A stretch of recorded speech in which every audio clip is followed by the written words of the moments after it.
Fala galera, beleza? Neste vídeo nós vamos aprender então o comecinho, o básico da chamada termoquímica, aquela parte da química que vai estudar os processos envolvendo energia na forma de calor. Neste vídeo nós começamos com o poder calorífico e os processos relacionados aos chamados endo- e exotérmicos. Quando se trata principalmente de alimentos ou combustíveis, uma das coisas mais importantes que nós podemos relacionar é a quantidade de calor liberado pela massa respectiva dessa substância. E aí, cada combustível ou alimento, ou qualquer outra substância, tem o seu poder calorífico específico. Nessa tabelinha, são apresentadas algumas substâncias e o respectivo poder calorífico de cada uma delas, que geralmente é expresso em kJ por gramas, principalmente para combustíveis, e no nosso cotidiano nós utilizamos a caloria. Embora o correto seja quilocaloria, a gente acaba tirando o quilo e falando apenas caloria. Mas saibam que nenhum dos alimentos que nós consumimos tem apenas calorias, e sim quilocalorias, ou seja, 10 a terceira. Lembrando que quilo representa 10 a terceira. Exemplos nessa tabela, como alguns dos nutrientes, como carboidratos, proteínas e gorduras, nós observamos que o poder calorífico, ou seja, a quantidade de energia por grama, é diferente entre eles. Carboidrato e proteínas são meio próximos entre si e a gordura é o mais energético de todos, embora seja queimado com certa dificuldade e por isso não é uma fonte de energia muito comum. O carboidrato acaba sendo o principal do organismo.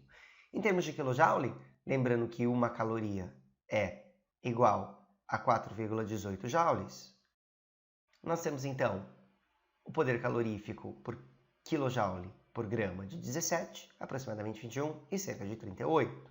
Já para combustíveis, o predileto acaba sendo o joule.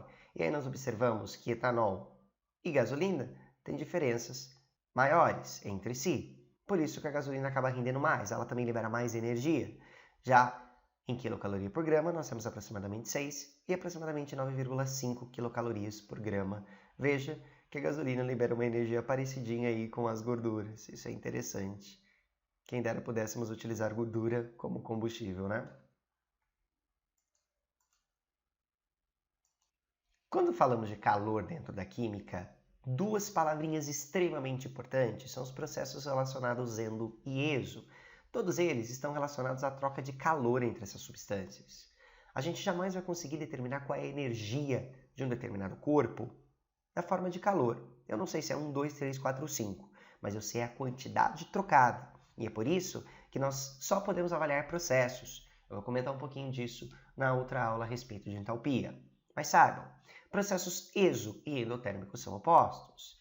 Exo, que significa para fora, diz que o calor vai ser liberado, ou seja, vai ser trocado entre os corpos saindo daquela substância que você está estudando. O fogo é sempre um dos maiores representantes de reações exotérmicas. Não existe fogo que não libere calor, não existe fogo que esfrie. E também um processo de liberação de calor é o processo de congelamento. Quando o gelo congela, você tem um processo de liberação de calor para que ele então vire gelo. Já processos endo, exo para fora, endo para dentro. Significará que o calor será absorvido, então ele precisa absorver energia, absorver calor para acontecer. Exemplo clássico é a fotossíntese, que precisa da energia do sol, e também a ebulição, você precisa esquentar a água para ela conseguir evaporar, ou seja, ela absorve calor e evapora, e as moléculas de gás carbônico e água absorvem energia e formam glicose e gás oxigênio na fotossíntese. Muito bem, um exercício facinho.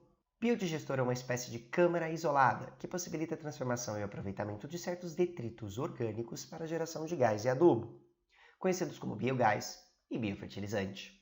Do ponto de vista ambiental, o biogás constitui uma importante fonte de energia alternativa para a produção de combustíveis para fogões, motores e geração de energia elétrica. O processo de combustão do principal componente do biogás, o metano, corresponde a... Gente, muito fácil, porque combustão é fogo, e fogo sempre será exotérmico, ou seja, sempre libera calor. Ou seja, ele nos pergunta aqui uma reação não espontânea, não, uma reação endotérmica não, ou uma reação exotérmica que é o gabarito, Transformação física, não uma transformação química, e uma reação que ocorre sem troca de calor. Não existe reações que não troquem, nem que for só um pouquinho de calor. Ok? Beleza? Valeu!